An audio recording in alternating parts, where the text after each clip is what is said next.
Hi friends, నేను మీ శ్వేత. Welcome back to our channel. ఈరోజు మన రెసిపీ వచ్చేసి ఎంతో హెల్దీ టేస్టీ అయిన బ్రేక్ఫాస్ట్ రెసిపీ పెసరు గుగ్గిళ్ళు.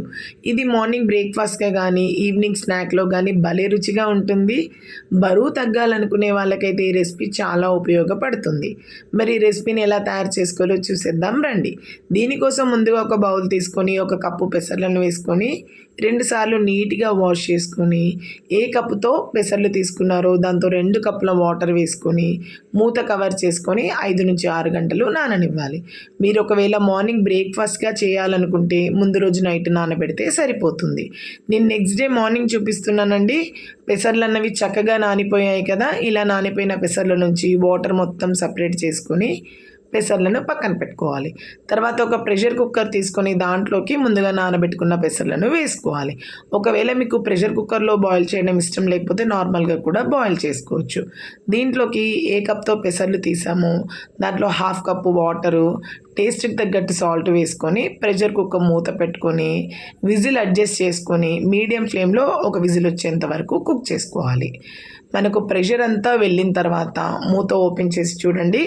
మనకి ఇక్కడ పెసర్లు అనేవి చక్కగా బాయిల్ అయిపోయాయి కదా. మీరు అలానే వేడికి వదిలేసినట్టయితే ఓవర్ కుక్ అయిపోయి సాఫ్ట్గా అయిపోతాయి.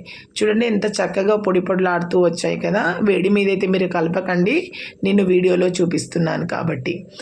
వేడి మీద కలిపినట్టయితే మనకు పెసర్లు అనేవి సాఫ్ట్గా అయిపోతాయి. ఇలా మంచిగా కుక్ అయిన పెసర్లని మనం ఒక ప్లేట్లోకి తీసుకొని పూర్తిగా చల్లారనివ్వాలి. ఇవి చల్లారేలోపు దీనికి కావాల్సిన తాలింపును రెడీ చేసుకుందాం.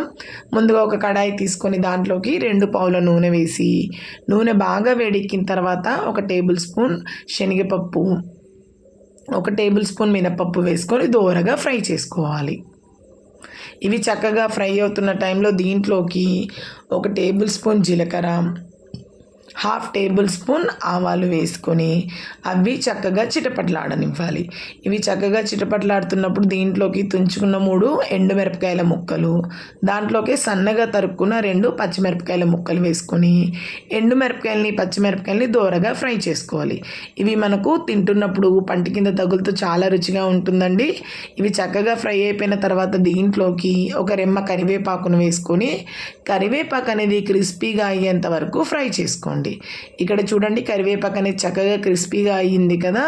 ఇలా అయిన దాంట్లోకి సన్నగా తరుక్కున్న ఒక పెద్ద సైజు ఆనియన్ ముక్కల్ని వేసుకోండి. ఈ గుగ్గిల్లో మీరు ఎన్ని ఉల్లిపాయ ముక్కలు వేసుకుంటే రుచి అనేది అంత అద్భుతంగా ఉంటుంది. ఈ ఉల్లిపాయలు అనేవి మనకు సాఫ్ట్గా అయ్యేంత వరకు కుక్ చేసుకోవాలి. ఉల్లిపాయలు త్వరగా సాఫ్ట్ అవ్వడం కోసం నేను ఇక్కడ 1/2 టేబుల్ స్పూన్ సాల్ట్ వేస్తున్నానండి. మనం ఆల్రెడీ పెసర్లు కుక్ చేస్తున్నప్పుడు సాల్ట్ వేసాం కాబట్టి చూసి వేసుకోండి. ఇక్కడ ఉల్లిపాయలు పూర్తిగా సాఫ్ట్ అయ్యాక 1/2 టేబుల్ స్పూన్ ఇంగువ వేసుకోవడం వల్ల అరుగుదలకే కాకుండా రుచి కూడా చాలా బాగుంటుంది. ఇదంతా బాగా కలుపుకొని ఉల్లిపాయలు సాఫ్ట్ అయ్యాక 1/2 టేబుల్ స్పూన్ పసుపు వేసుకొని ఒకసారి పూర్తిగా కలుపుకోవాలి. ఇక్కడ ఉల్లిపాయలు అనేవి మనకి ఎలాంటి కలరు చేంజ్ అవ్వనవసరం లేదండి, జస్ట్ సాఫ్ట్ అయితే సరిపోతుంది.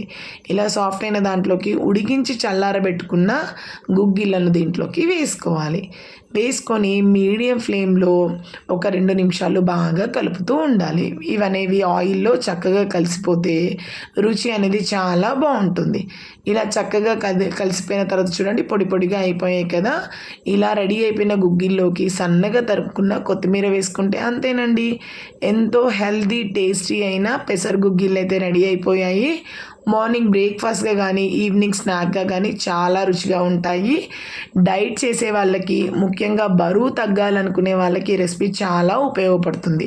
తప్పకుండా ఒకసారి ట్రై చేయండి. మీకు ఏ విధంగా కుదిరిందో నాతో షేర్ చేసుకోండి. చిన్నపిల్లల నుంచి పెద్దవాళ్ళ వరకు అందరికీ నచ్చుతుందండి. కొద్దిగా నిమ్మకాయ పిండుకొని ఉల్లిపాయలతో తింటే అద్భుతంగా ఉంటుంది.